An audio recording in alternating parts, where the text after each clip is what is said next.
Hello. Maheshji नमस्कार. नमस्कार. महेशजी काय झालं माहितीये का, आम्ही तुमचे फार मोठे फॅन आहोत. अच्छा. आम्ही संत ज्ञानेश्वर मूवी पासून तुम्हाला चाहत आहे.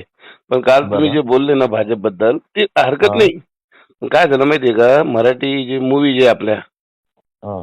याच्यामध्ये बाळासाहेब ठाकरे असतील, राज ठाकरे असतील किंवा मग शिंदे साहेब असतील, महाराष्ट्राच्या भरपूर लोकांचं याच्यामध्ये योगदान आहे. आपल्याला काय वाटतं?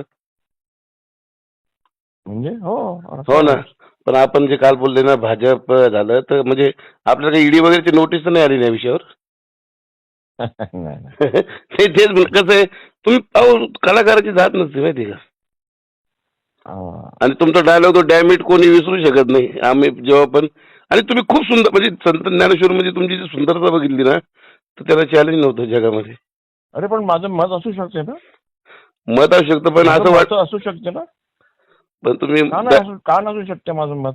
आणि ज्या माणसाने, ज्या मोदींनी इतकं मोठं काम केलं ह्या देशासाठी, इतकी इन्फ्रास्ट्रक्चरची इतकी वर्ष नाही झालं, ते आता झालेलं आहे.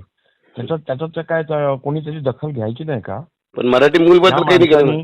ज्या माणसाने आपलं सर्वस्व देशासाठी वाहिलेलं आहे, हम्म. जो स्वतःच्यासाठी काही करत नाही, सगळं देशासाठी करतो, त्याचं कौतुक करायला काय झालं? नाही, काय नाही, रॉंग काय? ते तर आहे म्हणा तुमची गोष्ट, कारण की आपण भाजप विरोधात नाहीये पक्षाच्या.